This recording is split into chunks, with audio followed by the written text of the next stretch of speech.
Jasper and Haas, and today I'm joined by Tjeerd de Wit. He is my co-host, Hey. and we're going to talk about symbolism on this episode. I chose this I chose this topic because symbolism is something that I'm very interested in, and I consider it as a language into itself. And so these couple of nights or days, I've been researching and writing down my dreams. I was doing it for a very long time already, but now my dreams are getting more and more intense. I don't know if this is something personal or if this is something that you share as well. But I find it very fascinating, and especially interpreting these dreams, because I think we lost our symbolic understanding. And for those people who don't know what I mean with symbolism, symbol is something that it just means that you throw things together. So you're connecting different associations together to create a certain meaning. People might be familiar with Carl Gustav Jung, and his idea of the archetype. An archetype is a very deep symbolic image that goes back into our unconscious mind, and it triggers our behaviors. And there's a lot of different forms of symbology. You have the great mother, you have the patriarchal father, you have this. The biggest one is the archetype of the self. So there's a lot of different ones. There's also the hero, with Joseph Campbell, the hero's journey. People might know this one. It's pretty well known onto YouTube. There's different channels talking about this, and it's something that, like movies like Star Wars, but also Lord of the Rings or other movies, they all follow this pattern of the hero's journey, which is about, ultimately ourselves and how we follow a certain path, and we encounter all these archetypes, all these roles, like the magician, and Gandalf is that in Lord of the Rings. But in Star Wars, this might be Obi-Wan Kenobi or Yoda, just someone that has this mentorship. And there's like these different stages within the cycle of the hero's journey, with the 12 steps. We all go through these steps, and that's also a reason why we are, empathizing with with the journey, but with the person that is in the movie, the head player. I don't know how to say it correctly in English, but The protagonist. yeah, the protagonist, exactly. So, did you have some intense dreams, like some interesting dreams, or do you write them down, or So what is yours? I have interesting dreams all the time. I do not write them down, and I guess that's I guess that's too bad, because some of them they do get interesting, but in the moment of waking, I tend to only remember like a few sets of images and maybe a feeling or an emotion, something that went along with that. So, for example, it's the most extreme things that'll stay with me for a while. And I remember waking up, I think it was like 2 days ago, and I looked over at my wife and I was like, "Whoa, wow!" Like I just woke up, and the last few dream images that I saw was I was standing on the surface of the planet, some kind of tropical environment, like where I live on a beach or something, and looking up, and through the sky, I see two like two tracers, like how you see a plane that has like a streak behind it. I saw two missiles flying next to each other, and one of them keeps going straight, but one of them actually takes a 90-degree angle and starts going right down into the ocean, and it hits the surface of the planet way beyond the horizon for me. But what I witnessed next is this massive nuclear explosion. And it's not just a mushroom cloud, but it's almost like a volcanic eruption because it's not just a uniform mushroom cloud. It's a massive explosion that takes place, and it's literally the sensation that woke me up. So Hmm. I do remember dreams. Sometimes they're really intense, but I don't write them down. So is that something that you do? Do you Yeah, write them yeah. down regularly? Yeah, I've got an app for it called Awoken, and it gives you like these reality checks every day. So eventually, with these reality checks, you can learn to do lucid dreaming as well, and you can learn to control your dreams. But I just use this app to write my dreams down, also for A journaling memorization. option in there. Yeah, yeah, yeah, and that's But this something is I would. fascinating. What type of reality checks would an app offer you? So it just sends you a message like, "Is this reality?" And then you write, you read it out loud, and it gives you different options. It's just what works for you.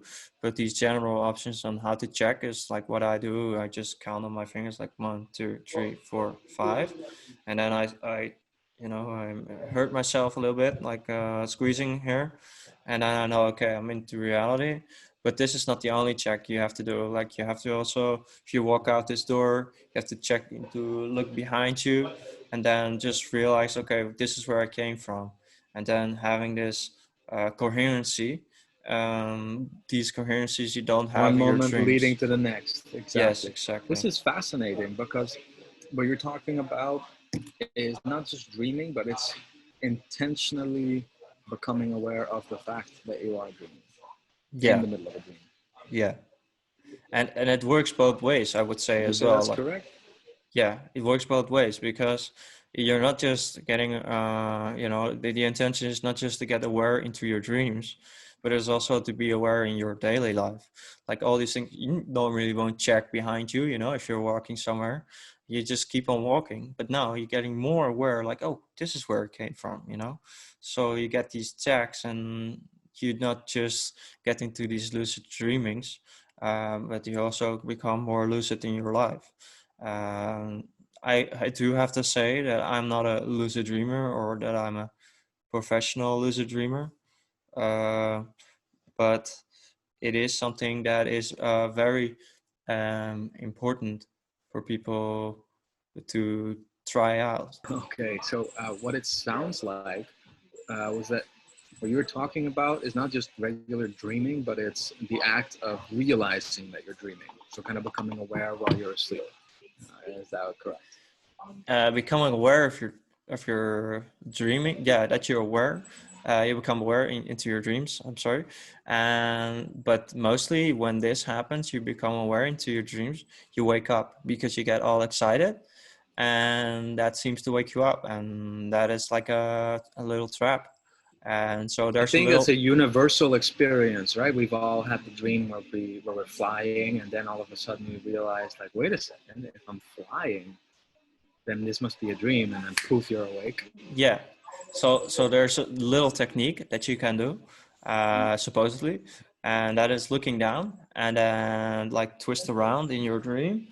You make like these round circles, and because of that, you stay awake into your dreams without waking up because you're focusing on this point and this movement, and within that, you uh, don't wake up. But That's interesting. So you kind of distract yourself. yes, So yeah. I guess that's all like I remember I was heavily into trying to like enter this state a few years ago, like trying to find out what I could do to prevent myself from waking up whenever I would realize that I'm in a dream. And one of the tricks that I used to learn to actually help me make that realization is reality checks, similar like you mentioned an app that is helping you. I actually had these two different techniques that I would try, and they were helpful to implement during the day whenever I noticed something that seemed a little odd. So every day, of course, we see things, or we hear somebody say something that seems out of character, or we see something that's kind of odd. We might see a car drive backwards down the street, and we're like, "Who's that car?" Anytime that something like that would happen, I would either I would take my finger and I would pull on it, Mm-hmm. or I would actually hop off the ground with the intention to float. Those were my two reality checks. Mm. So in the first case, when you pull on your finger, nothing really happens. You know, when nothing really happens, you realize like I am awake. This is real life. Uh, I am not dreaming. But what happens when you're dreaming and you actually pull on your finger actually stretches and stretches and it keeps getting longer and longer. It's ridiculous. Hmm. Uh, but it's a great way to help you figure out that you're actually asleep. Yeah. And then the second one is with like making like just taking a small hop, just getting your both feet off the ground, and then have the intention, like the will, like I want to stay afloat in the air right now. If you have that intention and you hop in the air in your dream, that's actually what's going to happen, and you will start to fly or become weightless.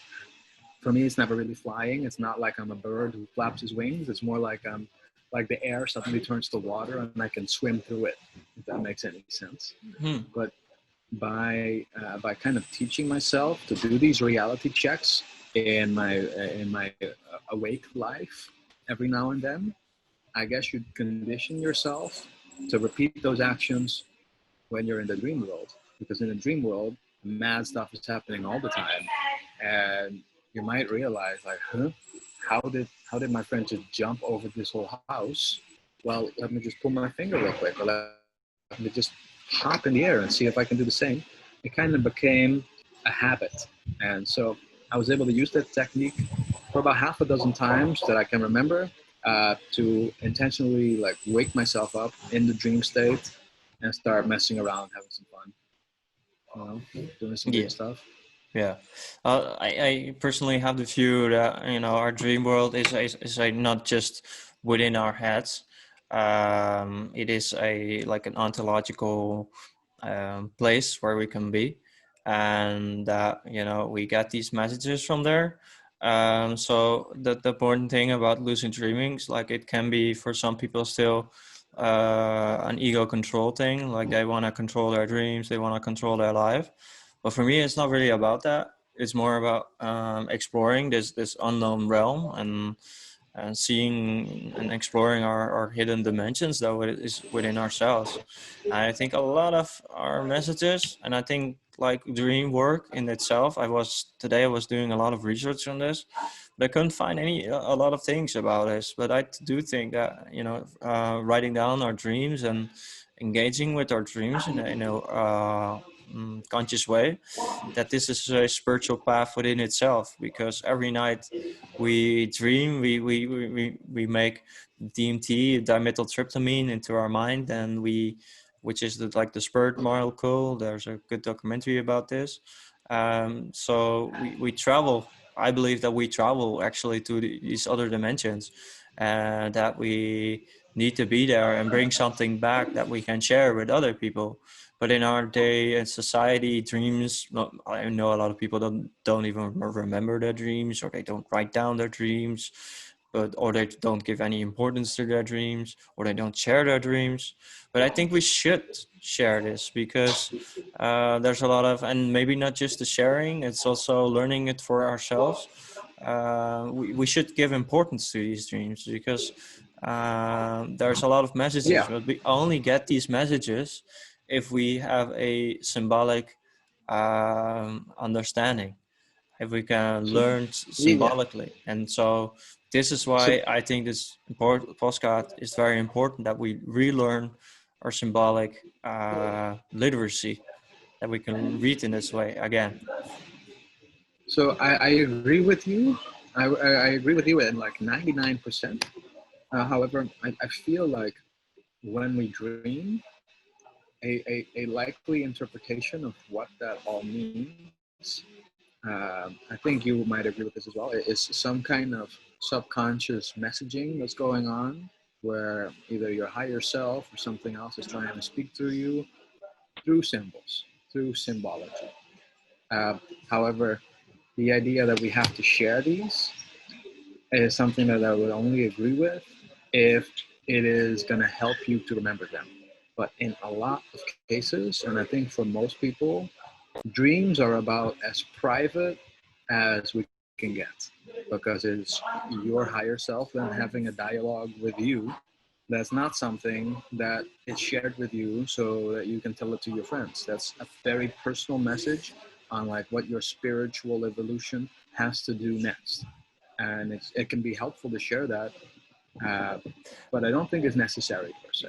Well, that is where it becomes interesting then, because there are some dreams that you do, well, not necessarily need to share, I would say, but the just a mindset that we share our dreams, so that we talk more about and open ourselves up, and that we share these hidden side of us, that is very important. But I can understand, and I also have some dreams that I wouldn't share openly with other people because, they touch upon a lot of private things, and these distinctions you should make for yourself, which dreams you should share and which dreams you should keep for yourself.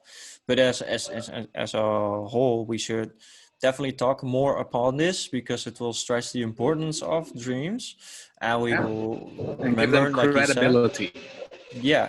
Yeah, we Yeah, need we need people that are credible to talk about their dreams as well. yeah, and also you have to know that you cannot get for now we cannot get all the interpretation ourselves, like what these dreams mean.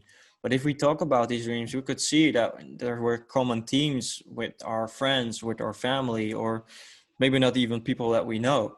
Oh yeah. And when we talk about these things, we get aware. Like I did some research in like telepath, telepathy. Yeah, I cannot say this word.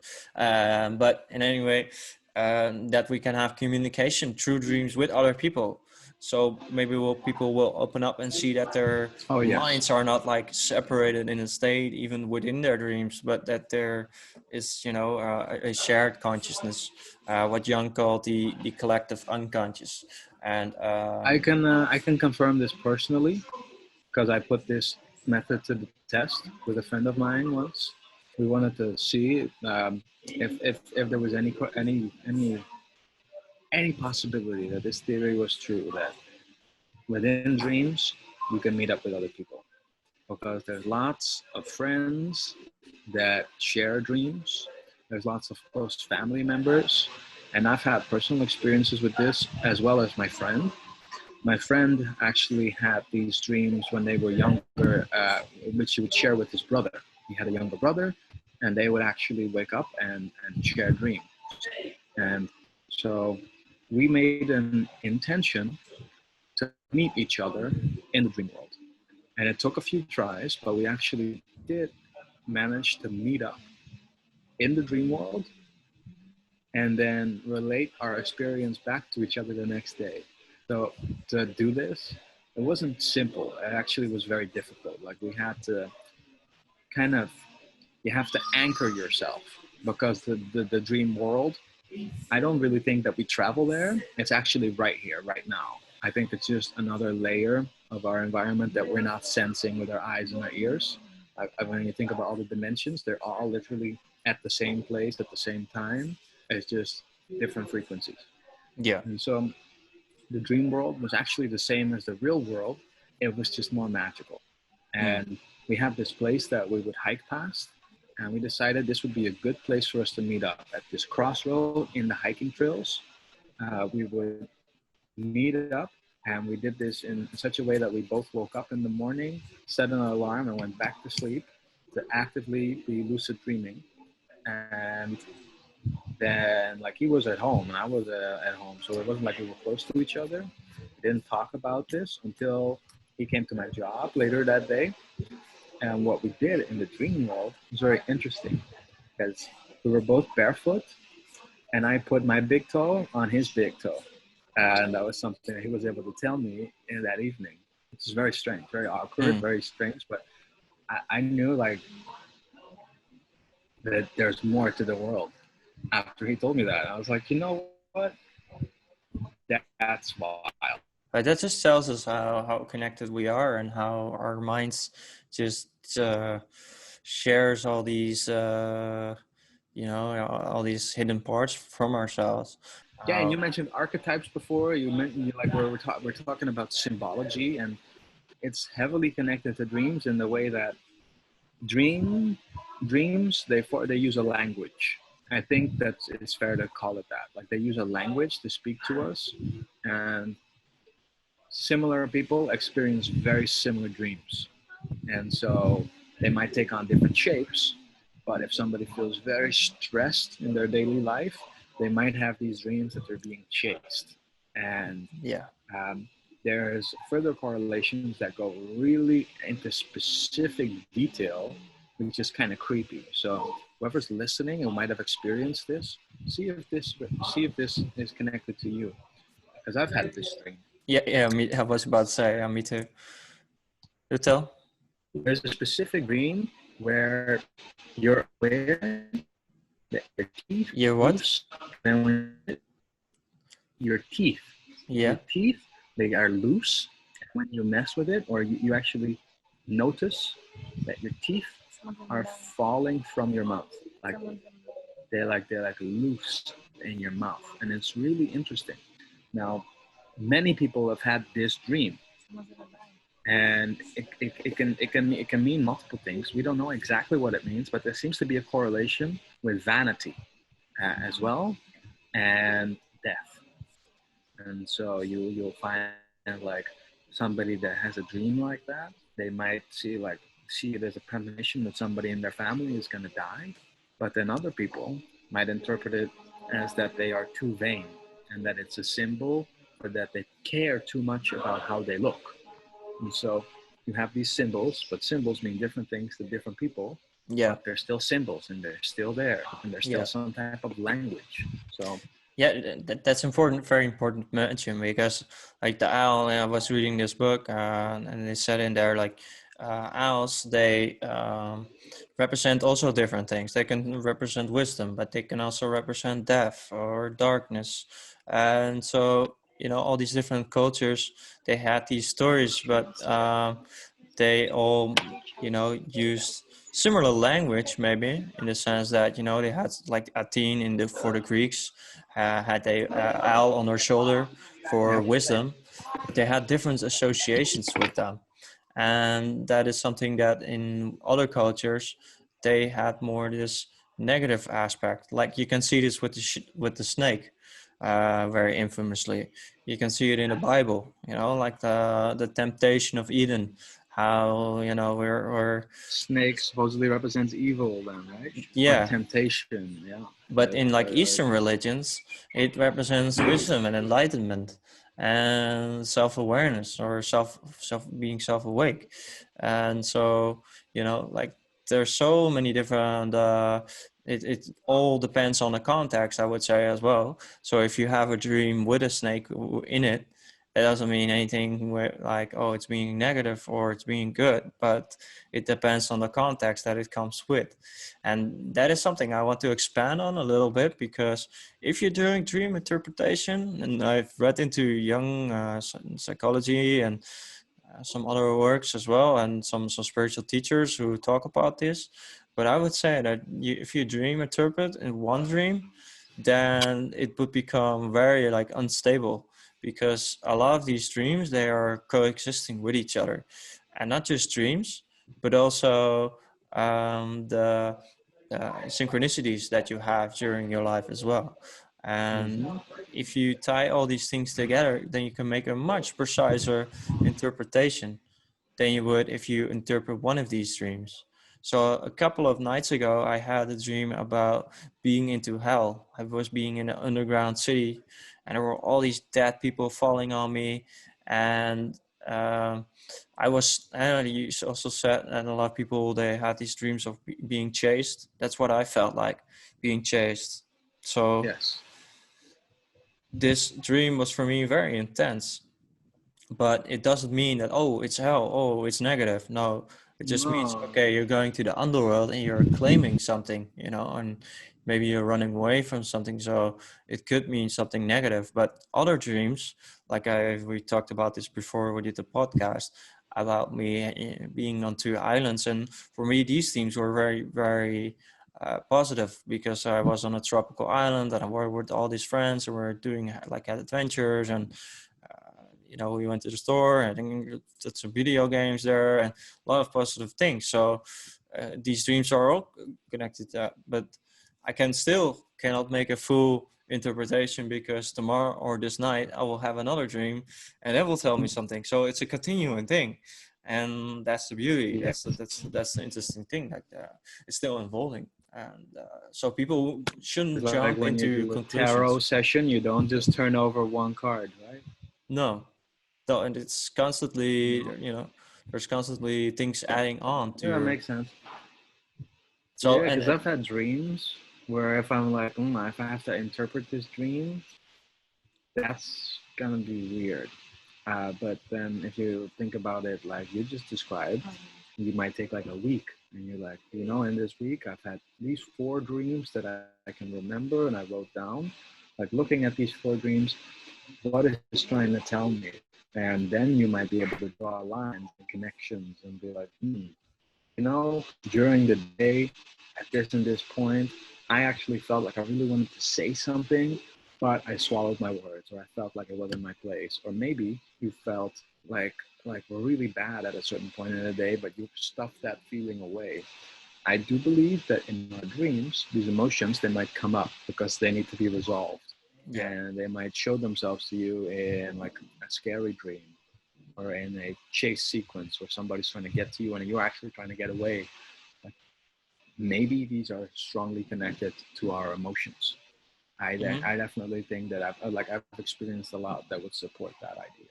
yeah, yeah, yeah. That's also the thing with hell. Like I don't here get a lot exposed to negativity, because I'm here on a farm and the vibe is pretty good. Although there are some things, of course, like some drama, but you always have that. But it's not very negative Yes. in the sense that, in our world today with this pandemic, it's very negative. So because I don't get exposed to this, because I don't watch any news and stuff like that, I don't get exposed to it. But my mind still has to. So for me, that could be an interpretation on why I had that dream also, in a wider context, not just connected to my own personal Yeah. life, but as how what we're going through in our society, and what needs to be faced and what needs to be learned. Like someone has to go in the underworld and restore balance, or like in the Egyptian myth, and when uh, Horus went down to the underworld for his father, to retrieve his father, all these things. And that was I was talking about earlier, that all these different civilization, they have these similar themes. They had all these Yes. underworld, and that these teams are still living teams, because we still dream about them. We still see them Well, in we turned them movies into also. symbols that we still use, right? If Yeah, you think about it, we I think that's probably where symbols come from. Like the, the symbols that we use, they've been passed down. Like they're the oldest language we have. It's older than any type of lettering that we have. yeah, And yeah. so That's the there's thing a about. connection there as well. I would say so. If you look at letters, where we're using the grammar language these days, or the phonetic language, but if you intersect these words, you get letters, and letters are nothing more than symbols themselves. So It's true. so And you put them together and you create another symbol. yeah, yeah, and a lot of people won't notice, but there's an esoteric structure of our alphabet, and so the number G is the seventh letter, and also coincides with God or regenerative principle, or there's a lot of things that go with G, but if you pull like 24, is this correct? 24 letters of alphabet. I don't remember. 26. 26. Oh, yeah, 26. Well, 26 in the Netherlands, at least. I mean if the you put Netherlands and in down, English. Yes. if you get retract 7, you get to the letter T, and the letter T I got here on my sleeve, which was for the Egyptians the Ankh, Mm-hmm. and this is the three-way, the Trinity. and it represents man and female, and there's like a crossroad, and these two on the side, they represent the children, a daughter or a son. So you have the female, her on top, and then the male on the bottom, and then you have the children. And this T and the Norse mythology, they had the Thor hammer.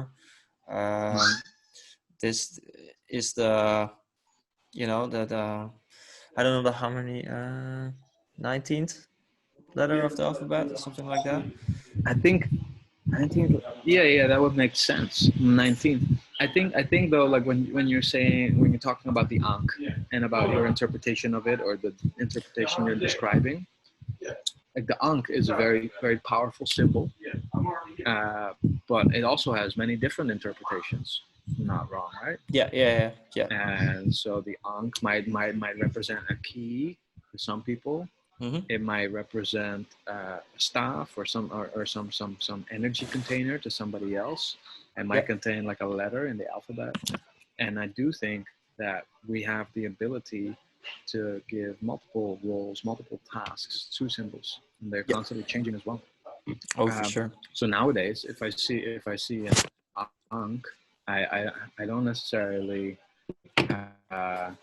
it has actually come to represent a certain set of people in America who have kind of reconnected with their African heritage and are using the Ankh thing entirely different. So it's No, it's interesting, the Ankh seems very similar to when you look at the hieroglyphs in Egypt and the places that the Ankh shows up, it's being held in the exact same way as you find that little purse that's being held by the Anunnaki and by the figures on the Göbekli Tepe site in Turkey, and you find the same thing in South America. When you look at these ancient depictions of gods that would come down to earth, they would all be holding this little pouch, a little square with a little loop, and it seems like in the Egyptian hieroglyphs, this was replaced with the Ankh. So maybe there's a connection with that symbology as well there. I don't know. It's definitely interesting to talk about that and kind of theorize, but it will always be the interpretation of this generation. I don't completely agree with that, because like the letter D is another good example. We use it for deconstruction. We use it for the devil. We use it for destruction. We use it for a lot of things that are, you cannot intersect the word God, but if you would, then you would say the generative, operation, and destroy. You can see that in Hinduism as well. And so these three principles, they work in a universal way. So it's not something that is just within our generation. You mentioned the African Americans. A lot of African Americans are part of the Nation of Islam, or the 5%ers, and they have this alphabetic structure as well. They intersect all these words, like peace dog, they say. Dog is just God turned around. But Islam, they say like is just like the I, self, Lord, and master. I, self, law, and master. And so they make of every letter, they make make it a certain meaning. Another one might be Allah. It's like arm, leg. Oh, sorry, the camera has to switch me. Yeah, arm, leg, arm, supreme head. That's another one they say. So for them, these letters, they all have their own association with them. Instead of like what we're used to, okay, we tie these letters together, and then we have a word, and then we have a meaning. But they say no, the letters themselves, they have their own meaning. And the So is D, anybody right or wrong there, in your opinion? no, but it's a different understanding. This is just an esoteric, that's the exoteric side. So the exoteric side is what we use when we do our finances, what we do when we communicate, when we do all these general things or we from day to day. But if we use it in an esoteric sense, so for a magical person's reason, like the reason why runes were invented, for example, they followed the same Yeah. pattern. They were also ideographs, so they hide it. Meanings within certain letters, but you can also use these letters to form a word. So a lot of Vikings, they write down their name on a sword, for example, but it wasn't just their name; it holds these powers of these letters as well. It's a But collection of symbols, I guess. Would that be yeah, similar to the way the Japanese language is structured? yeah, yeah. Well, it follows the same pattern, but they use it like the exoteric and esoteric is intertwined there, because esoteric only forms when people have to hide the knowledge instead of like putting it openly. So that's why, on the exoteric level, people know how to use language, and we can write letters down, even though that's pretty modern in like a lot of people couldn't read for hundreds of years, but that's a plus.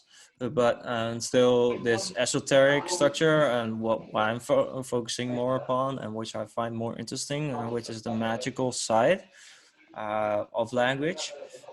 You can see this also within the Hebrew language, where they have these simple letters for Yahweh, for example, but also in Arabic, where they write from right to left. We use different hemispheres.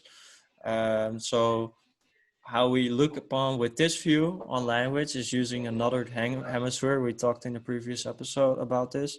Yes. That the exoteric way of using these words is on the left hemisphere, and the esoteric is more on the right hemisphere. But I would say that symbolism itself is using both hemispheres, so you can still use it to communicate, but you can also use it to get a divination or a deeper meaning, or use it for magical purposes.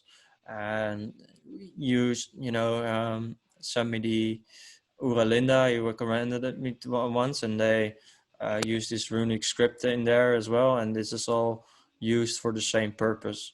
It's And what very fascinating, right? That script that's like based on circular designs. Yeah, based Like upon sacred geometry, just if like the that runes if are.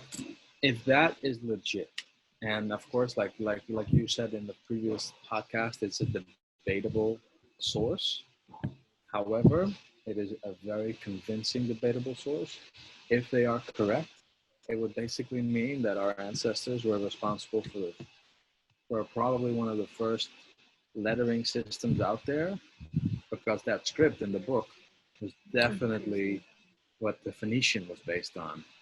And the Yeah, Phoenicians, of course, were the ones who started the whole Mediterranean civilizations and the writing of that. So yeah, and that would be fascinating. yeah, that's something that I disagree with a lot of scholars on. Even though I'm not a scholar of history itself, but for me, it would be more logical to assume that language is based upon sacred geometry, because that is something that is already found within nature, and that is the language of nature itself. And that we imitated this language, and that's what runes do. I will show this in the podcast with a picture on how the normal runes are based upon a sacred geometry. And if this script is ready, it uses a different form like the circle, but it's still based upon sacred geometry. And what type But of sacred geometry are we talking about there? Are we talking uh, about the, the the flower root of life or Fibonacci sequence, or like what? in the Uralinda, they say that that's the seed of life, that they, with the six cardinal lines within a circle. Yes. But the traditional Elder Futhark runes of the Norse Vikings, they were based upon the um, eight-pointed star.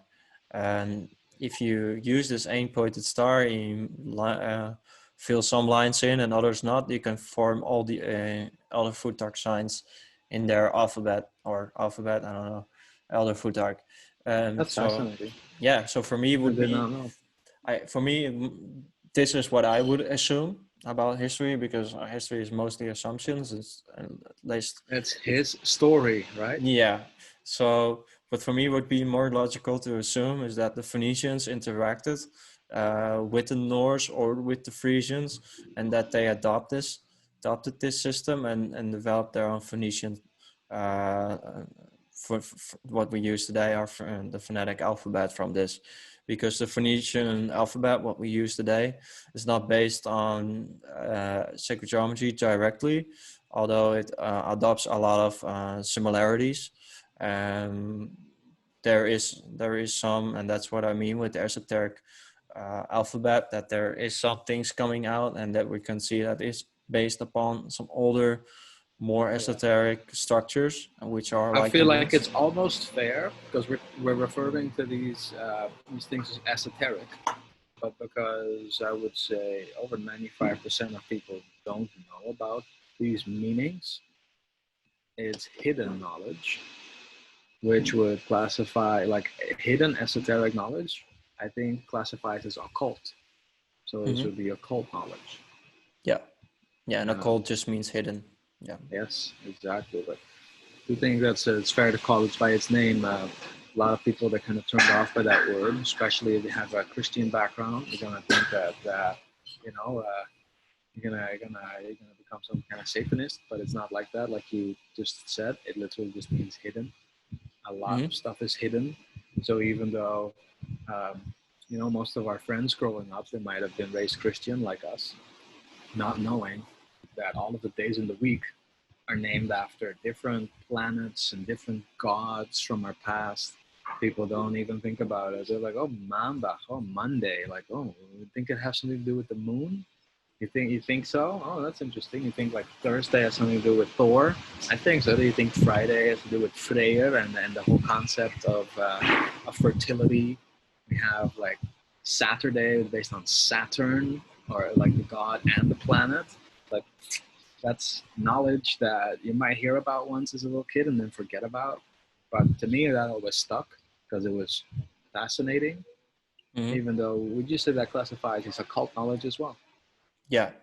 Yeah, and the thing about if you know this form of symbolic language, you can do two things. You can protect yourself against spell casting, and that one is what is used in grammar.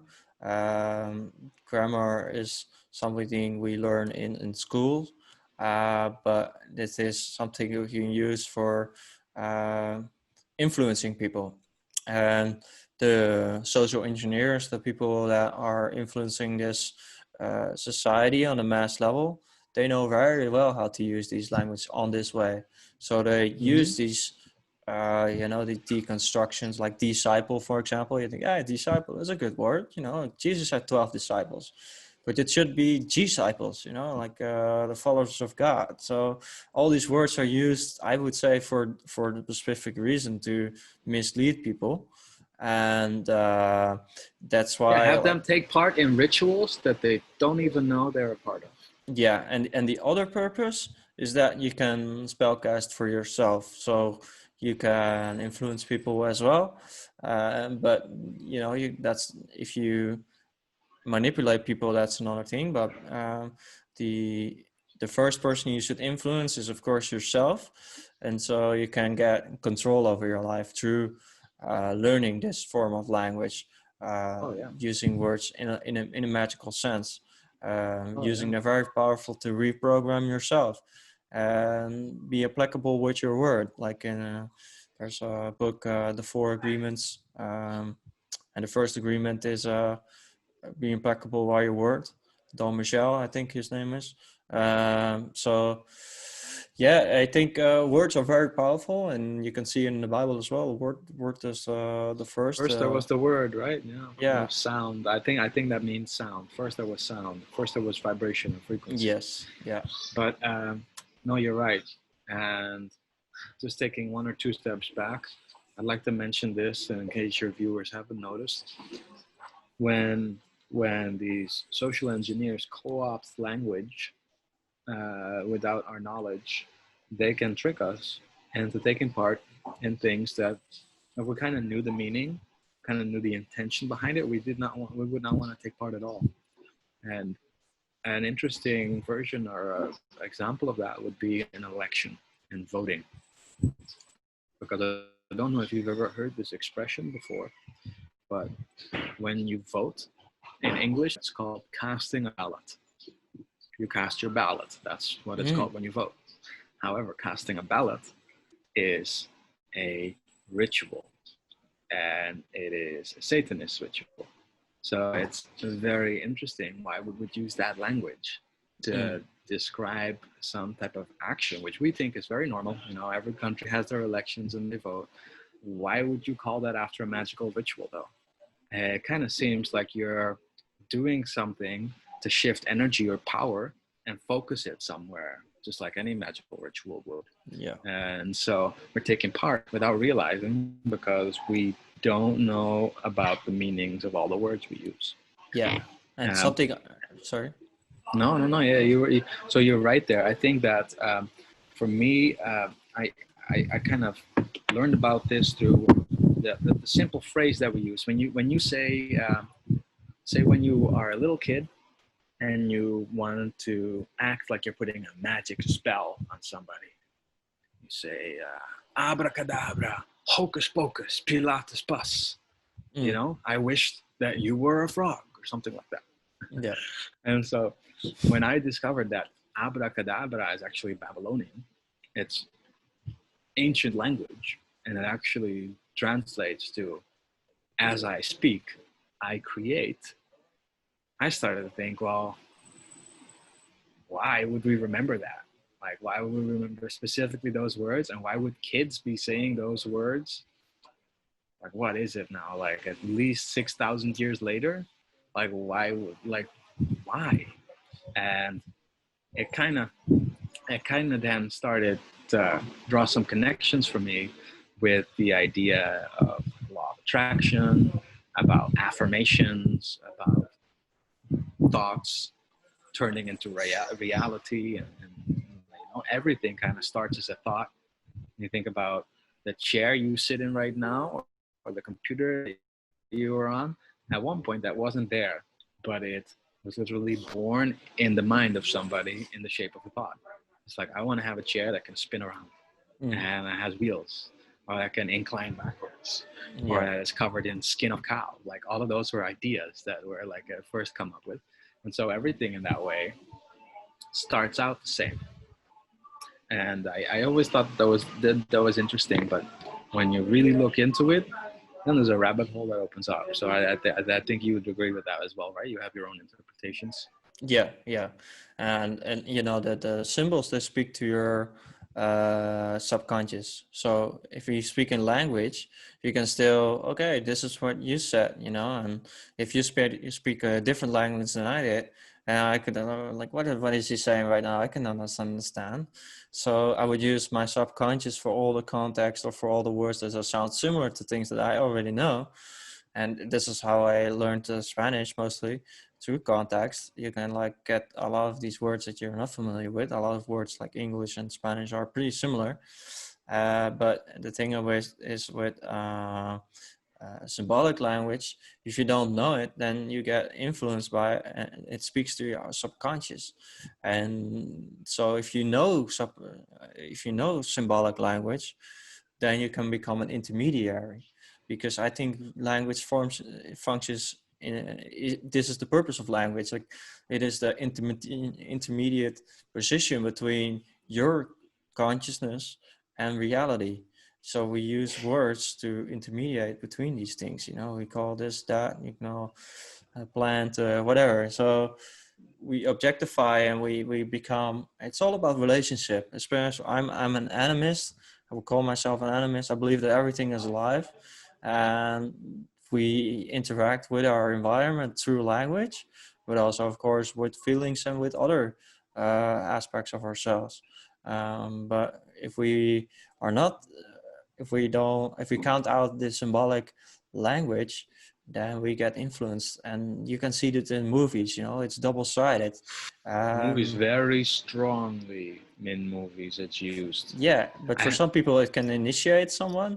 you know, like it can awaken you. Like if I watch Star Wars, for me it's very powerful. There's a lot of symbology that I use to inspire myself.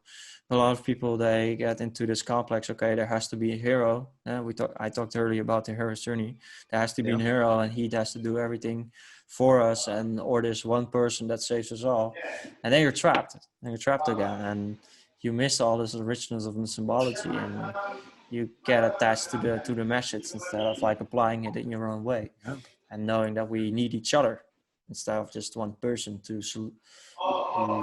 create a solution. Yeah, no, it's true. When you think about the stories that humans tell, like there's only a few stories that people tell, and they tell them in different ways with different characters. But so many movies and so many stories, going all the way back to the Epic of Gilgamesh, are basically the hero's journey. It's a metaphor, or it's an aphorism. It's something that we just keep recycling over and over again.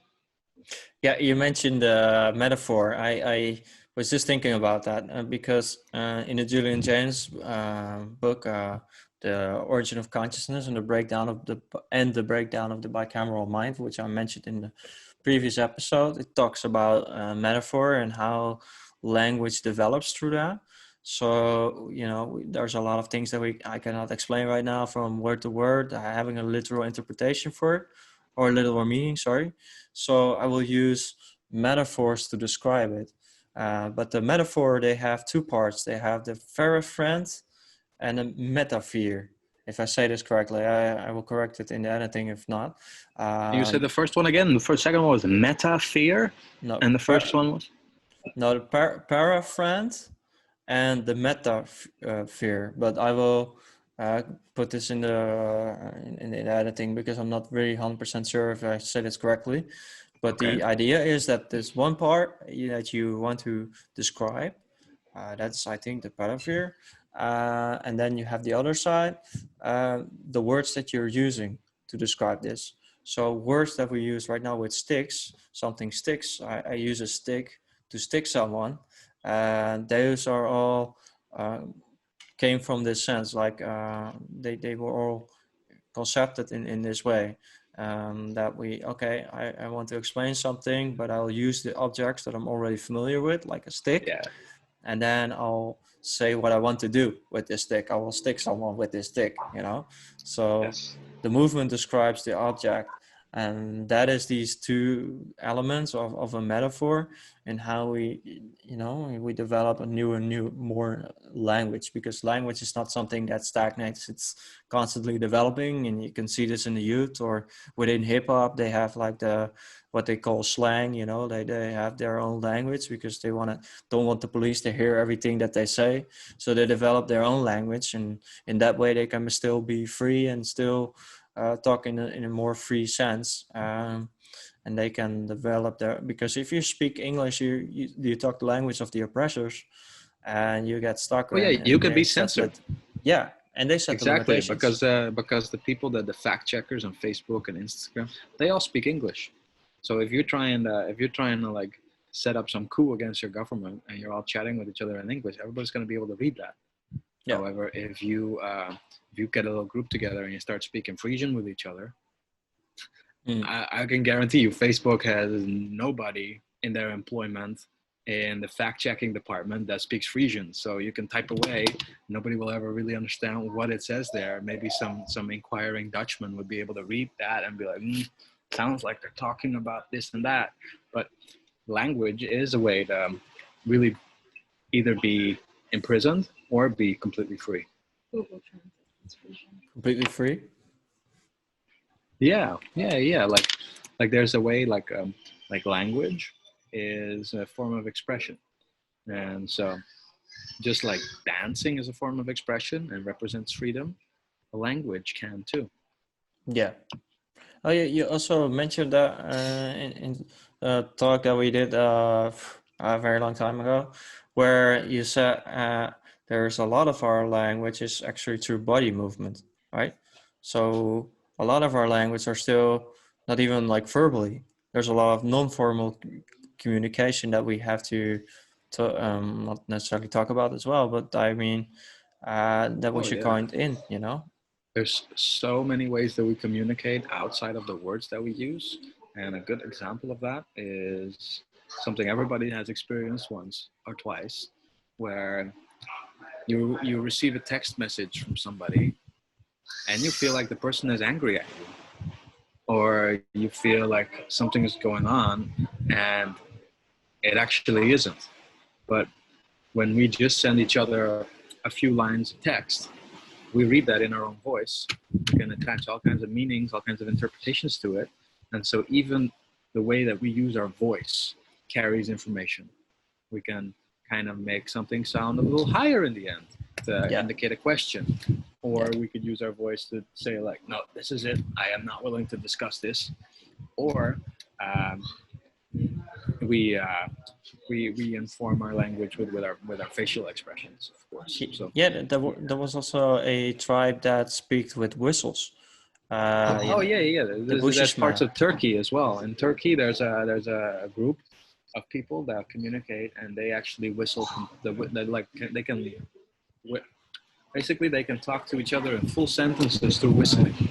But the language is sadly disappearing for some reason. People don't like this level of freedom, where you have a language that cannot be censored, that cannot be understood. Yeah. And so they're trying to encourage those children, don't use that, you sound silly, you sound stupid when you whistle with your friends or with your family, just speak Turkish. And it's like, nah, there's some agenda going on there, just like they're trying to get rid of the Frisians. Yeah. Yeah, I would love to learn a language like that. I do believe like the Sufis also has it. They have a way in which they use frequencies within their communications, and these frequencies, these tones, they use to get you into certain altered states. So I think that we have to revitalize those things into our daily language, because that brings in together what I say with magical way of using language. We can trigger people into certain emotions, and we can use words in a healing for healing purposes. But especially in our countries, we talk way too much. When I was in Peru, we were at 3 kilometers at height, so there's a lot less oxygen there. So you don't talk all day, and the local people, they don't talk all day, but the things that they do say, they're all meaningful. They're all like kind, and all like, some things that are valuable. And so I think we have to use those words in the same sense. Here we don't talk a lot as well. People here are a There's lot. there's two types of people. There's those people who just have to say something, and then there's some people who have some things to say. Yeah. And I think that there's a difference there, because people don't realize the tool or the weapon or the power that their voice actually is. Because if you learn how to speak multiple languages, like you're going up in the things you can do in this world. Like, it's just getting better and better. If you learn how to use your intonation to manipulate people in conversation, you're learning even more. If you know how to use certain words with certain people, it's basically approaching a level of manipulation where it starts to seem like magic, because there's nothing happening. People can observe you. They don't see anything, but with your voice, you can make so much happen. And so I don't even think that it has to be conscious. I think that my wife can speak to me and use a certain tone or a frequency to make me feel a certain way about what she's saying without doing that consciously. Just like we might do that in conversation as well. So it's a real thing. Yeah, I've heard And that if your mother speaks to you, that it already has a therapeutic influence on you, because of the tone of your mother. so imagine if you can learn how to speak to somebody in the tone of their mother. That's something to think about. Yeah. All right, let's. For me, I would like to take a break, and we can come back in the second part. Sounds That's good. okay. Let's reconvene. I think I'm actually going to change locations. So All right. next Perfect. time I will bid online, I will be from a different spot. Yeah. All right. Keep it posted. All right. Hello, everyone. Welcome back to the second part. This part, we're going to talk about mythology. And there's a lot of different ones. Did a little bit of research during the break on how many there actually are, but I couldn't find the quantity. But there's a lot of Greek mythology is the most popular ones, but there's also a lot of other ones. And is there actually a Frisian one? Do you know? There's a few mythological stories that I know of. I guess the reason why we would have most of Greek mythology is because they were pretty prolific, pretty serious about writing things down and kind of saving them for the future generation. And a lot of mythologies have actually been passed down, like around the campfire, you know. Yeah, orally. Uh, Yeah. exactly. But let's see, the Frisian mythological stories that I remember include this this spirit, this female spirit that also is once again a symbol, because you find it from all the way from Ireland to Russia. It's like this part of the world has this symbology around female spirits that are connected to water. And so when you're near a body of water in the past, they would tell you that you'd have to watch out for the witte wieven, which means the white wives or the white women that you might have heard about. And when Yeah. you grow up in the Friesland, you might have heard about them. It's very similar to folklore of Ireland that talks about the banshee. You know, a banshee's wail. You supposedly hear this woman who is screaming or yelling or moaning across the water, and you can kind of hear that and become like very much obsessed with the sound and follow it into the water where you're drowned by the spirit. Same in Russia. I think in Russia it's actually called rusalki, and it's also this woman that lures you into the water and then drowns you, Hmm. which is something that I guess also shows up in the story of is it Perseus? Yeah, the Odyssey, The where Odyssey. you have Yeah. the sirens that call the men and they make them go mad as well. So Yeah. maybe there's a connection there.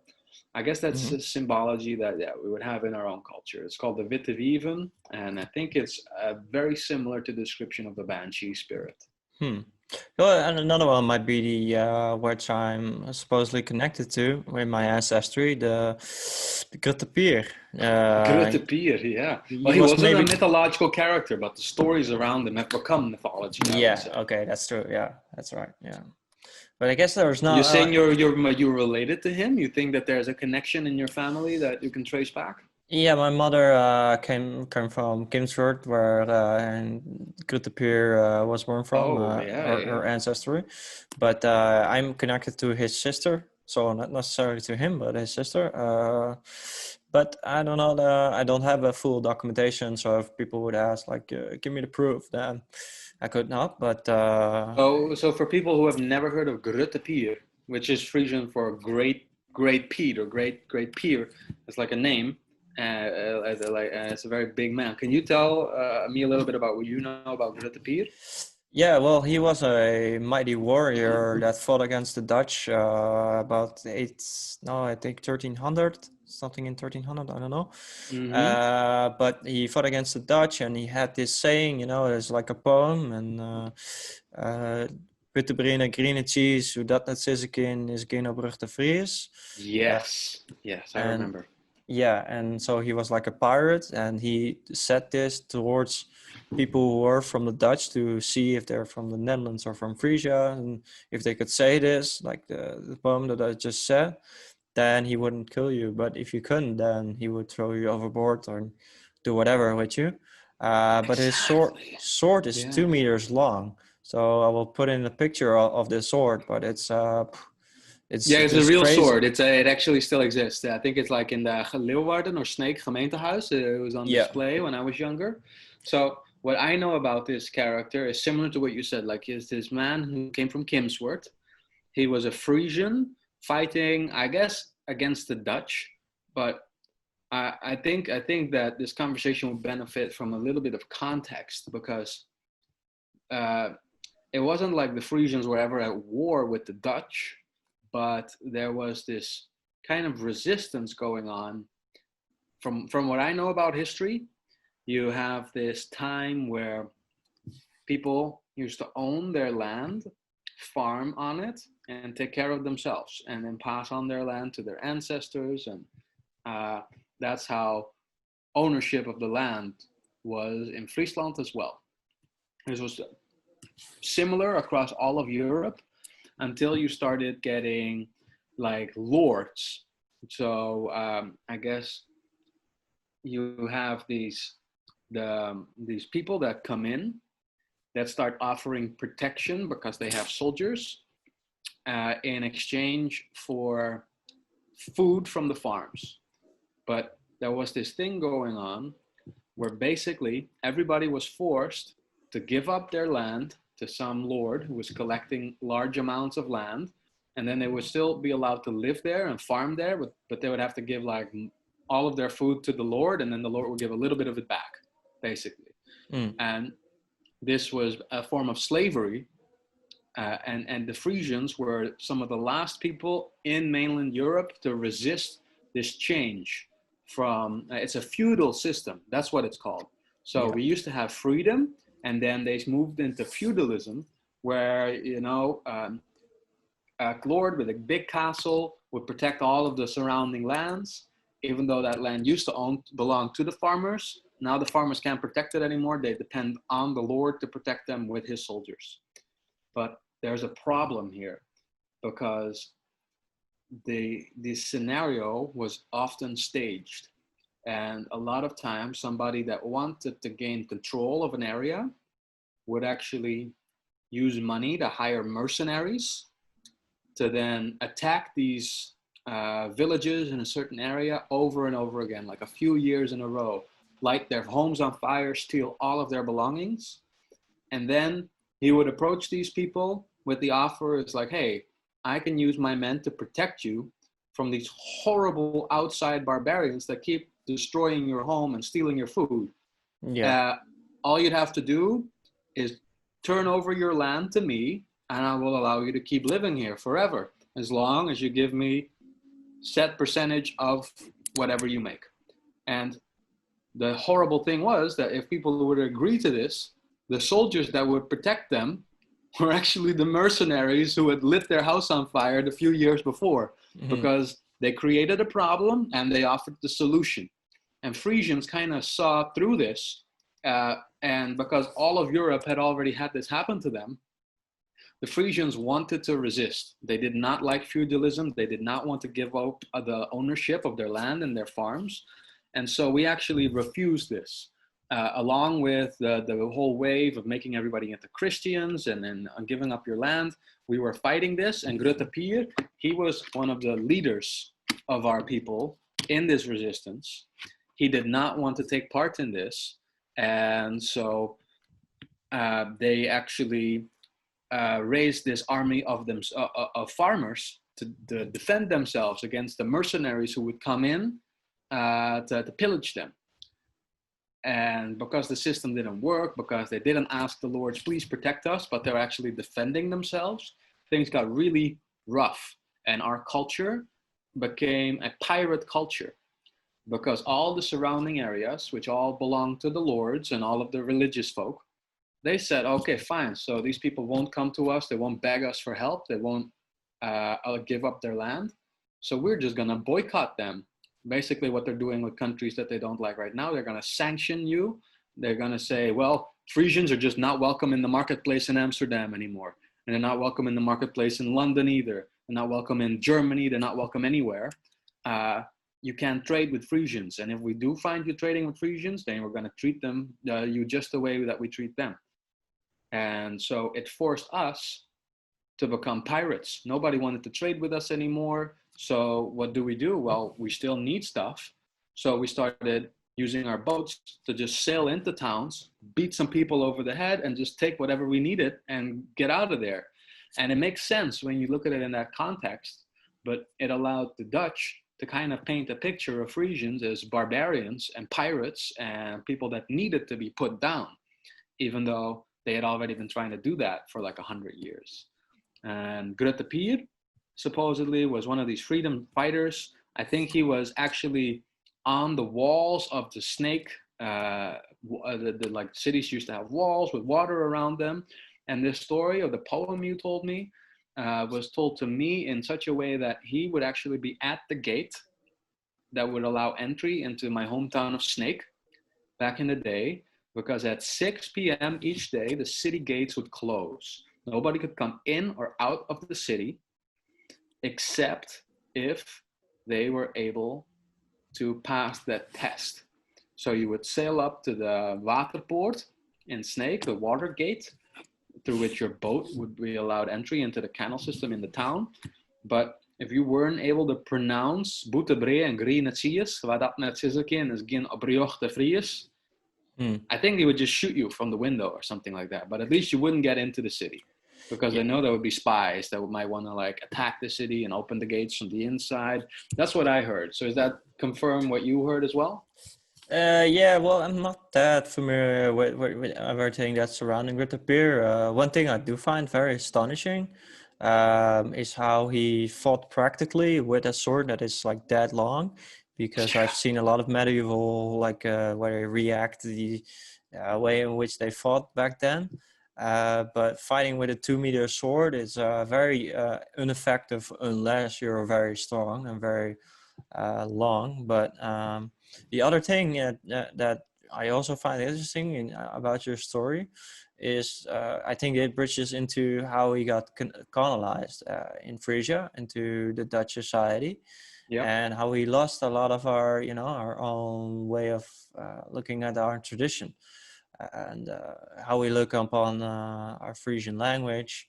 Although maybe it's not as connected with mythology anymore, but I do find it very important and very interesting how we got separated. And I guess it ties in because mythology is part of tradition, and we don't these know a stories lot. that we tell each other about the historical events, each time that we tell the story, it changes a little bit. Some details fade, maybe some are added.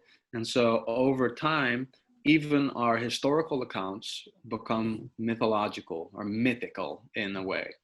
Like I would say that it's fair to call the history of Grete de Pier a legend, because we can't really confirm anything.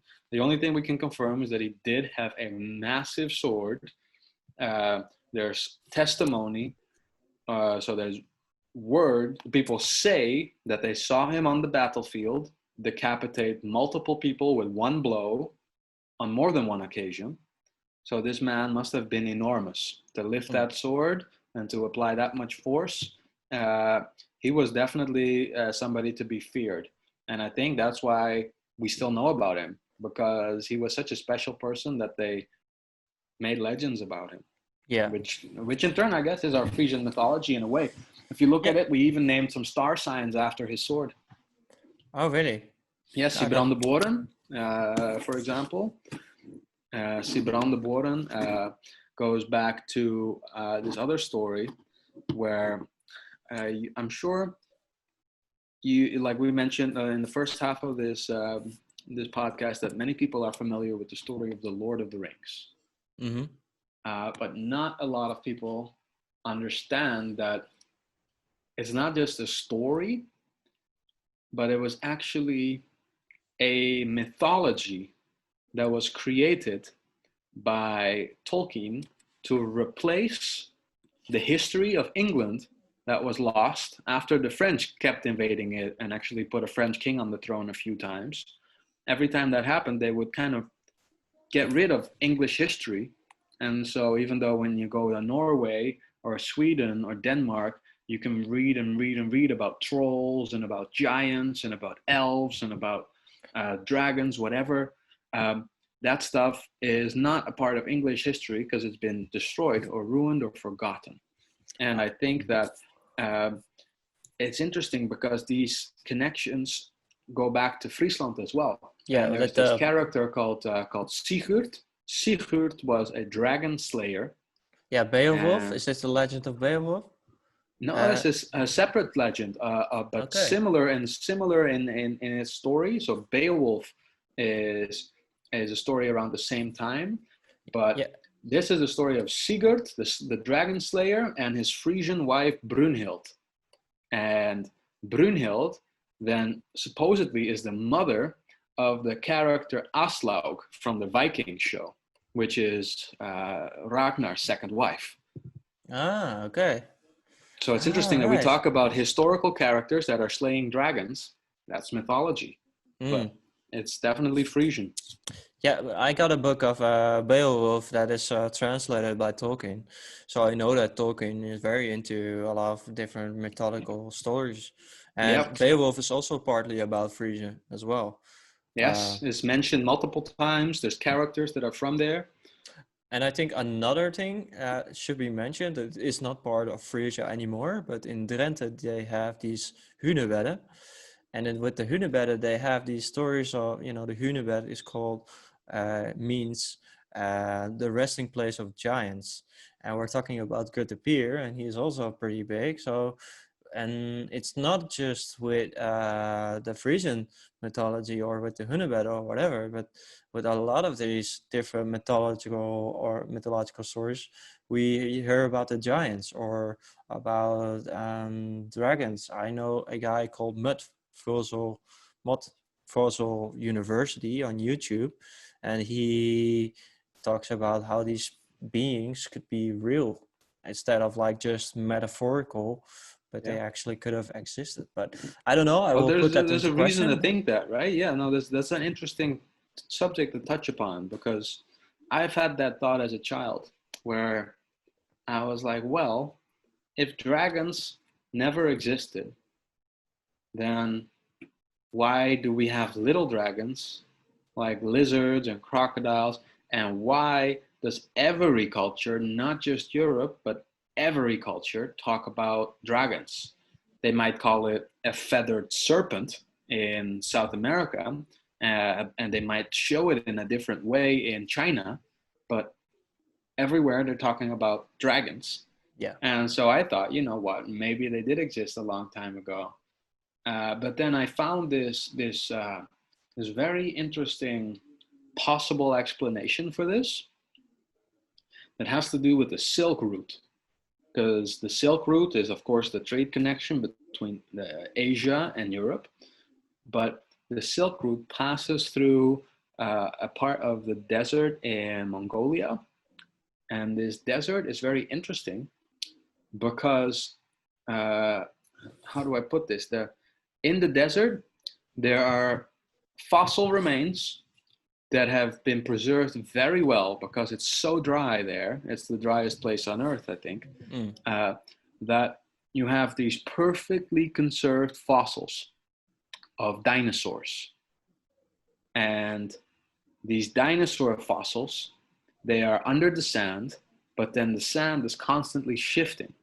And so when these silk traders would pass through the desert, it wouldn't be uncommon for those shifting sands and winds to expose one of the skeletons of a dinosaur partially.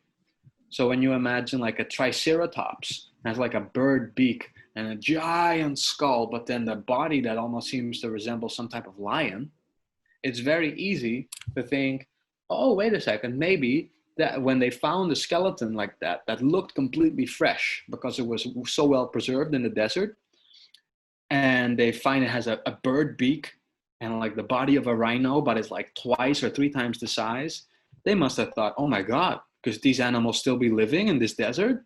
Is it safe for us to be here? And so they might think of a griffin, which has the body of a lion and the face of a bird. Yeah. And so there's a possible explanation for these types of creatures if you think about a different interpretation of skeletal remains. Yeah. Yeah. Well, it takes a lot of shifting in our consciousness to get it to not just see it as something mythological, but maybe that there's some literal truth in these stories.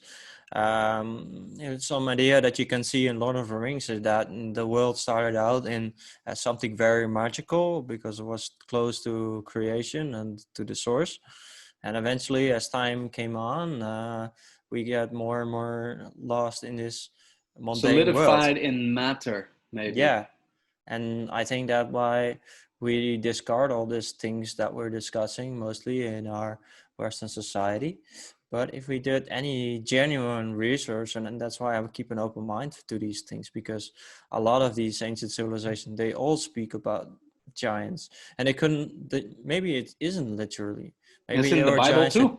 Yeah, but maybe they were giants in like technology or in the way of their seeing the world, or it doesn't have to be literal, but it could be. So let's just It keep an could be. open mind.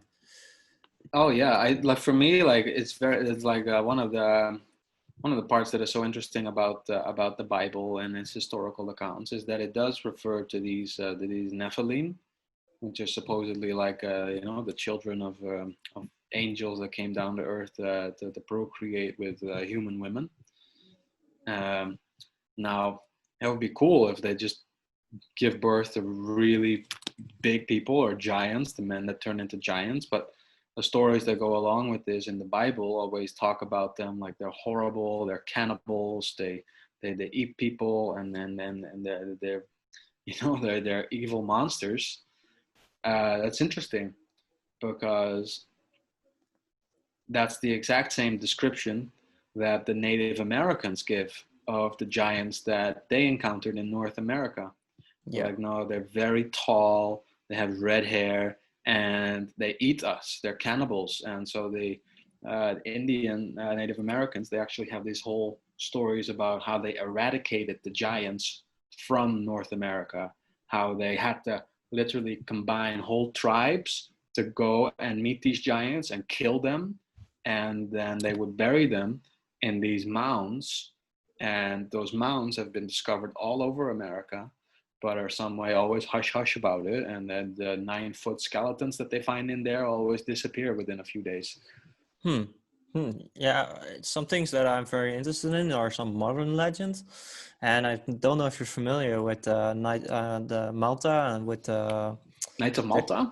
not just the Knights of Malta. I mean, there's a castle there called the Castle of Giants, and there's like caves underneath that castle, and there was supposed to be a person that went into those caves without any permission, just illegally, and eventually to get deeper and deeper. And supposedly she saw these giants walking in there, and I looked up at her, and she was very scared, and she went up to the surface again and was. But it's something you have to accept based upon their words. Mm-hmm. But yeah, I find it fascinating how these stories still continue. And I think there's a lot of suppression in this. You can see in the movie Indiana Jones, where they have this scene of all these boxes, under the museum, of all these archaeological findings, what they don't put out openly.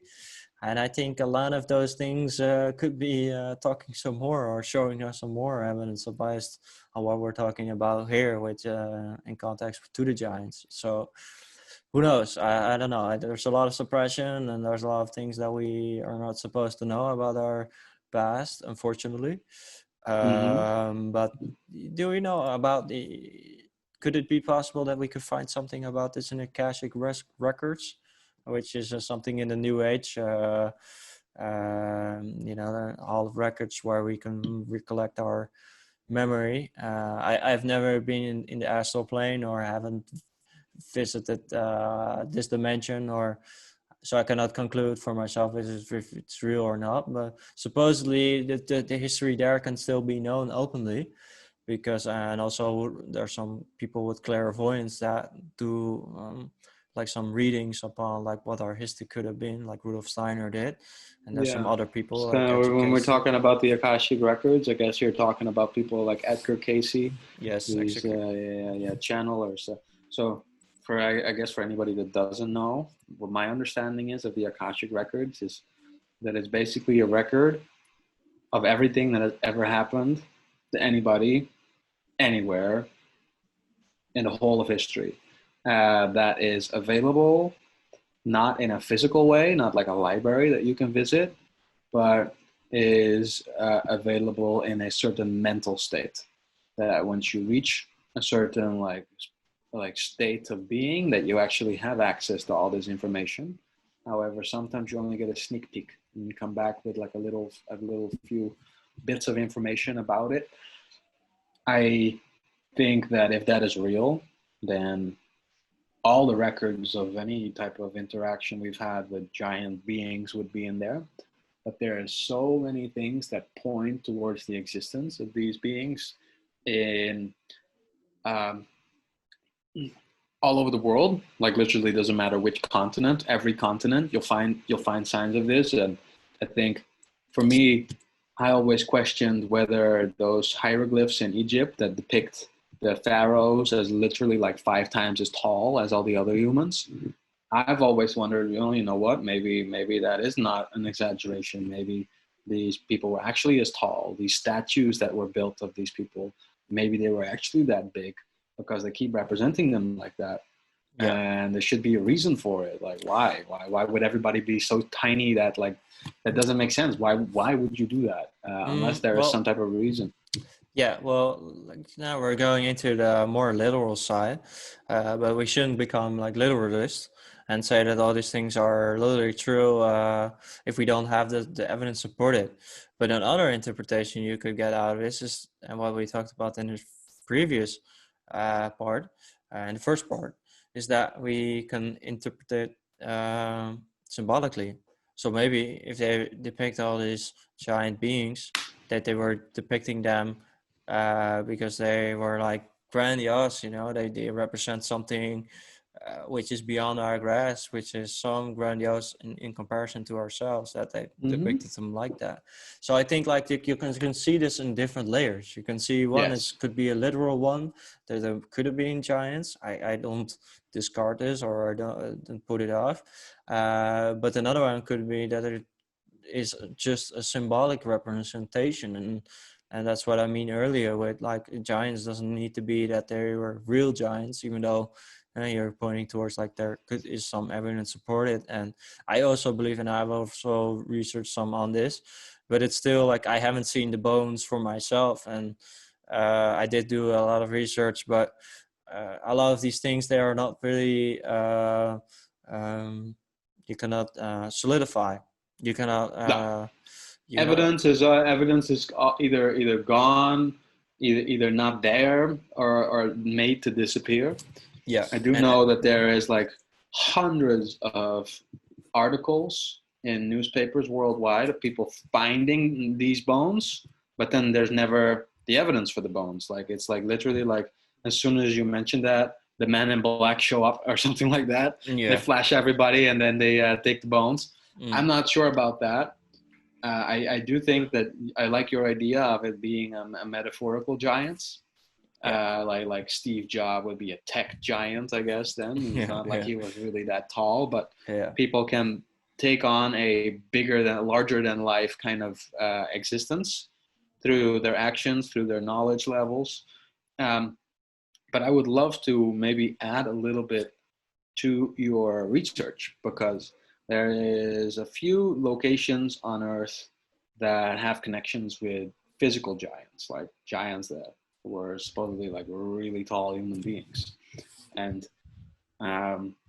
one of them is the Yonaguni Plateau underwater city that's off the coast in Japan. You might have heard of this place. Yeah, with like lines intersecting into the giant's blocks, and it's not just lines intersecting giant blocks. That's like the highest quality pictures. They do depict that, but it is a massive complex that like Graham Hancock, one of the writers on ancient civilizations, he has done many dives, like dozens of dives, to explore this entire city that's underwater. And it's definitely not natural in the way it was formed. That is very clear. If you say it's a natural occurrence, you're being too dismissive, because those people have not swam there underwater. From what I've gathered, it's a city built for people that are at a much larger scale than us. Yeah. So like staircases that are built into the wall are for somebody that's like much bigger. And then there's this other location which is very rarely discussed, Like I spent some time on the internet and I'm looking at giant videos, Nephilim stuff. But let me think. I'm gotta make sure I say this right, because it's this location in northern Siberia in Russia. Um, it's called the Gornaya Shoria megaliths, and Okay. it's this city. I think it is like a collection of megaliths, but then the megaliths, they all look like the remnants of some ancient civilization that's like more ancient than anything that we can think of. I'm not talking about like Atlantis. I'm talking these people must have been as tall as skyscrapers to build these structures. Hmm. Well, I use a website called megaliths.org, Yeah. and there's like a map on there, and they show like a lot of different sites. But the thing is, we're talking about mythology, and the interesting thing Yes. about mythology is that you talk about history, but there's so much. We also can talk about the psychology. There's different things that tie in with mythology, and that's also the ancient view. Like all these different subjects, seemingly different subjects, are all tied in together, and I think that's very important to mention. Yes. Are you familiar with the work of Michael Cremo? No, doesn't ring a bell. Well, Michael Cremo is I don't know if he's an independent archaeologist or just an archaeologist, but let's just call him a researcher that does a lot of research into the ancient civilizations as well. And he puts these civilizations back to millions of years. And there's like, he studies a lot of anomalies. So anomalies are like, if you create a scientific grouping of a concrete theory, you exclude a lot of information that tells a different story. And this is what he investigates. So he finds a astronaut's shoe pressure point onto a certain, where like lava used to be. And so millions of years, it was dated back to 500 million years ago, and they found this pressure over like a shoe of an astronaut. So those are like anomalies, but this is not pointing towards necessarily to a civilization, because you maybe can explain it otherwise, or time travel or whatever. You can get multiple things. But what reminded me of what you were telling, there was one story of a civilization being, I think it's close to one of the Caribbean islands, and it's now on the water. But if you look on, I don't know if you can see it on Google Oh, it's Maps, the but Bimini Highway, yeah, it could be. But Bermuda. Yeah, this is like no, a it's there's not. this. I don't think it's in the Bermuda. It's No, the just, Bahamas. I'm so sorry. It's the Bahamas, where you yeah, have this underwater road you can actually see from Google Earth, and the road is built out of rocks that are like the size of what, like an American school bus, and they're just put in this row, and it's like literally like a highway on the bottom of the sea. yeah, yeah, Very uh, interesting, yeah. and Michael, also hard to yes, explain. yeah. Well, I think like Michael Cremo is a person that is really far ahead in this, but a lot of people won't take him seriously. But I What would does he say definitely. about this? Well, he puts, and he has a lot of evidence to support that civilizations go back even further, because he has the opportunity to study a lot of these anomalic objects from, uh, uh, these museums that collect all these objects, and he studies all these objects, and sometimes people date these things back so far that they, when they put it out on a scientific journal, they just they don't get published, because it's just too Doesn't fit. controversial. That's the problem with archaeology. If you make a discovery and your conclusion does not fit into a gap of the story that all other archaeologists have made, if it kind of like tricks up that whole idea, or it just does not confirm what we already know, it just gets tossed aside. Yeah, and there's like one thing I really want to say, because I went to Peru, and there's like these Nazca lines, right? You're probably familiar with Yes, the Nazca lines. Well, absolutely. They yeah, just found a new one last week, I think. yeah. And when I went there were like 170 just found. So there's still, and this new one is now covered, but there's a lot more that we still haven't uncovered there yet. The site is massive. And I stayed there for about a week, and I worked together with an astronomer, and he does these presentations like every week, telling the tourists that come there about, you know, all this information about the Nazca lines. I did translation for him, and he gave me the presentation as well. I was sitting there one evening, and then he sent away the rest of the tourists. After the, you know, what we normally do, the presentation is over, the tourists sent away, and then he said, Jasper, I got one thing to show you. And he showed me this figure of a Nazca line, or Nazca figure that showed a alien, or at least an extraterrestrial, and it Like had the like big these, head one with the big eyes, or what? yeah, like a typical, you know, Like a like gray a alien. gray alien with like 3 toes and 3 fingers. And yeah, I was filming it. I was astonished. I was trying to research it on the internet, but couldn't find anything. But he said they didn't put out this Nazca line because it was too controversial.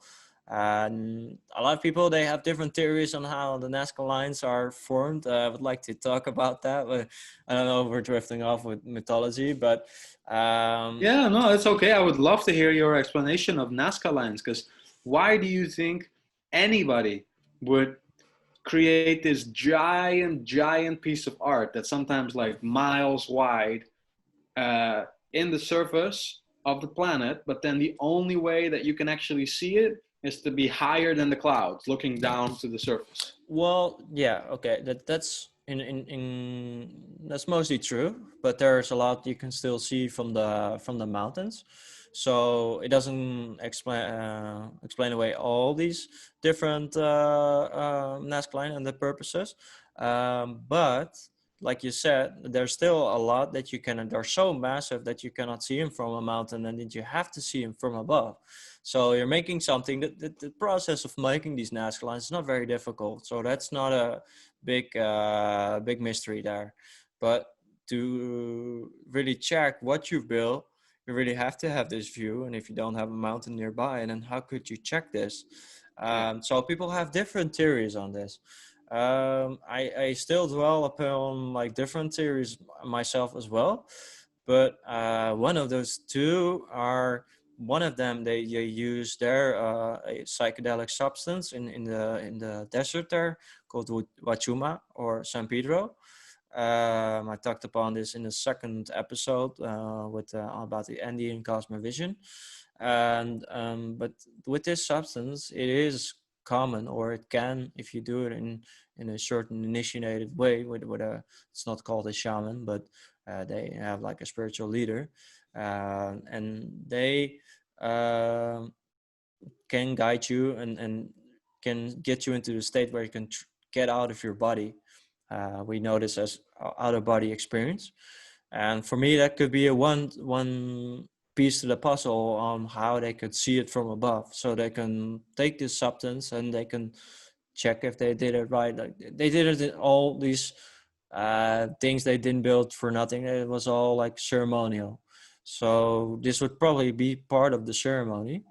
But there's other theories, and they probably didn't. I think they didn't build them for themselves, so they could have built for extraterrestrials, and that's why they depicted one on there. So that's why I say like there's different theories, and there's also when I went there, and we talked in the previous episode about labyrinths. There was Yes. one labyrinth there, and I shown you the pictures. These labyrinth, I went there at night with a friend, and he had a professional camera. And if you made a professional camera, a picture with a flash, you could see all these lights there.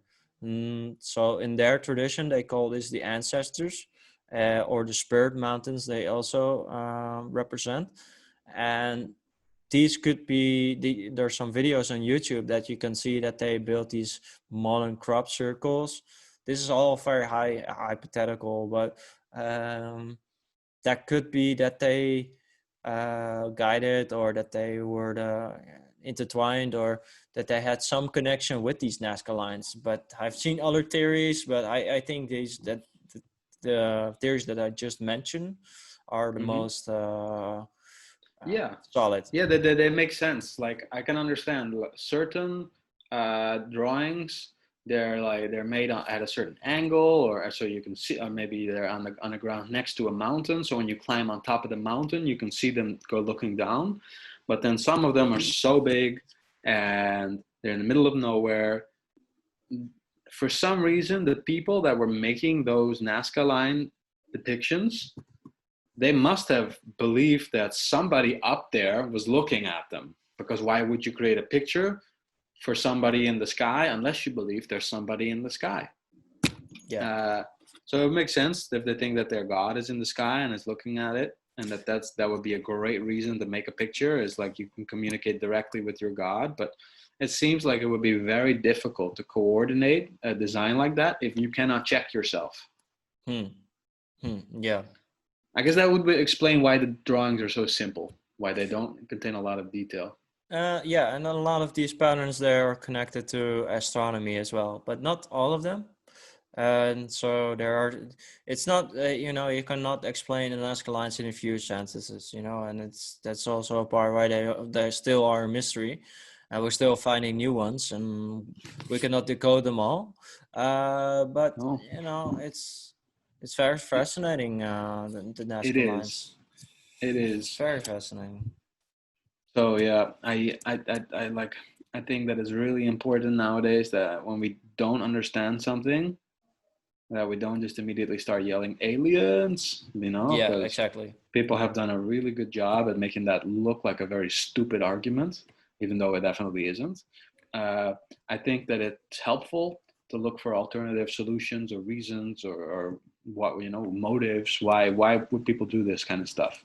Yeah. But I would love to then really quickly mention the Frisian Terps, the hills in the landscape from our hometowns that also represent the zodiacs from astrology, but only when viewed from like very high up.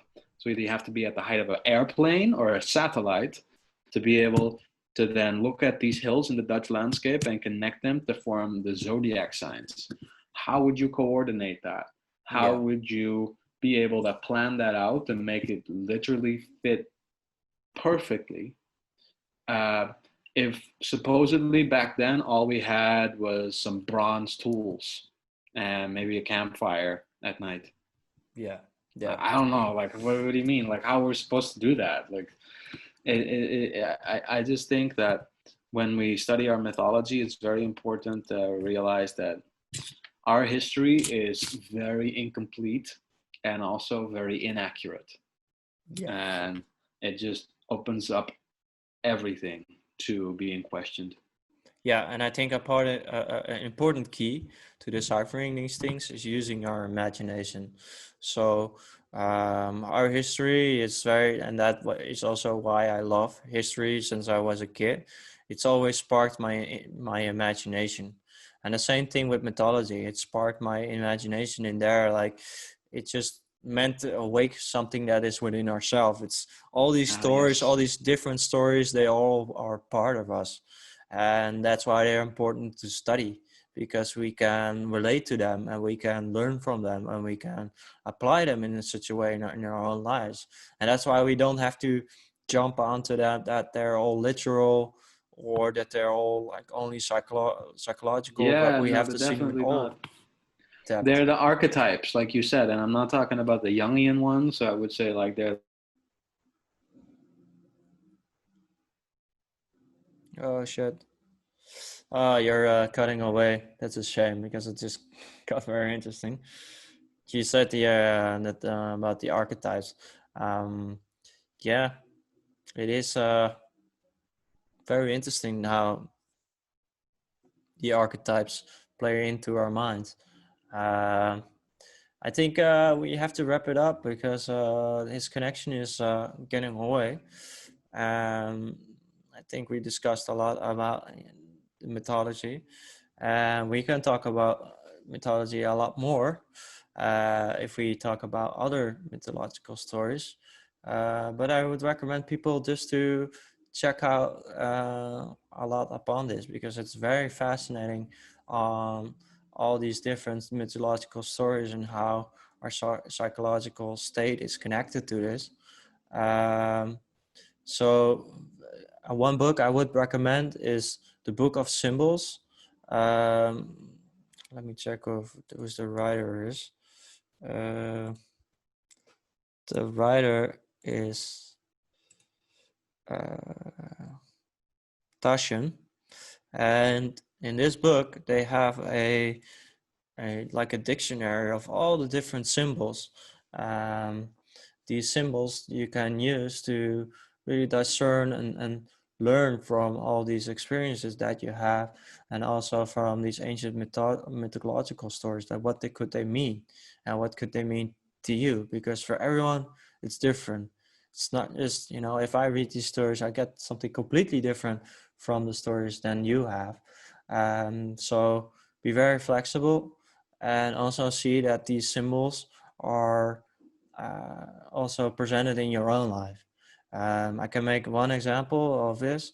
I had these owls following me when I was in my own hometown, like 2 months ago before I went traveling, and they just kept following me. And this was for me very interesting. Like, they were flying towards me. I was like, whoa, what the hell? And I've never experienced something like that. There were two white owls doing that. And for me, that is just fascinating. Like, uh, why are they following me? And so to really learn from this experience and from its depth, I would say that they, are something magical, and that I should apply the magical way of living into my life. That's what awakened me from this experience. All Let right, me just Tjeerd. apologize for my connection here. I'm Yeah, back. yeah. You were cutting away, and you were talking about archetypes, and I was tying in a little bit in because we're getting close to 2 hours, and I told people that our life are these messages of symbolism and all mythological stories. They are part of us. They speak to us into our lives. So people need to learn Yes. from these experience in a symbolic sense. And so don't read these stories and think that they don't have anything to do with you, but be very rich in symbolism, and be very aware of their messages. And is there something you would like to Yes. add to our great conversation Yeah, I about mean, like mythology? I would Because a lot of I things would like, yes. we didn't mention. There's a lot of different mythological stories. We talked a little bit about the Nazca line, so there's a lot of things that we still Oh didn't my mention. goodness. Well, most of Earth's history falls in the category of mythology. So we could have talked about anything. I think something that people should look into is the flood myth. Really, it can really be for a lot of people a good entryway into learning about ancient civilizations, because the flood myth is not just something that happens in the Bible with Noah, but is apparently a global phenomenon that took place where there was a flood, and it did wash away a lot of civilization, and it actually was a long time ago, for like 12,500 years ago. So it might have been at the same time as this asteroid that hit us. Mythology kind of turns real stories into fantastic stories and ensures that they get passed down over time. But if I could give the audience one message, is that aside from enjoying these stories, however they're kind of retold over and over again, nowadays everybody's into the superhero movies. It's definitely, a great entertainment, but it is also worth looking for a hidden meaning. Yeah. And when you're looking for a hidden meaning, you'll always find one.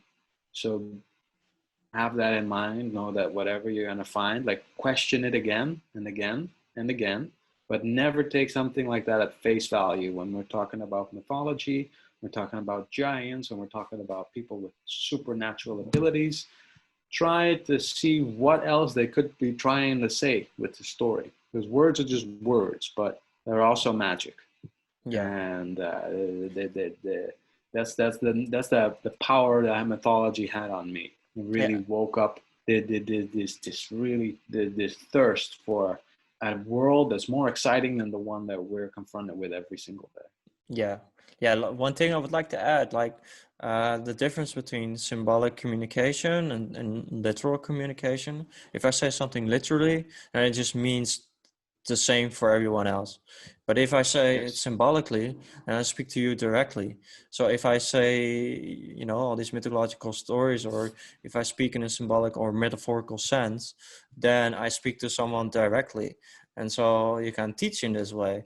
I can talk to you in a symbolic sense, or I can talk about sharing a story, but you would get something different from that story than I would, and someone else would get something from that story that you did. So Absolutely. that is also when you got cut off from the internet. Sorry about that, guys, but I was saying is like for everyone it's different. So that's the beauty about symbology, and that's the beauty about these mythological stories. So let's it teaches about ourselves. Yes, exactly. And that's what it's all about. So, people, thank you for watching. Be sure to like and subscribe. Hoping to do another one next week with a friend that I met in Peru, talking about art and about healing with art. And yeah, it will be a great episode, hopefully. And if not, then we'll do something else. It's all about improvisation live. So, thank you for watching again, and thank you, Tjeerd, for your time, and hope to see you soon again. It's my pleasure. Bless. Love and light. Yes.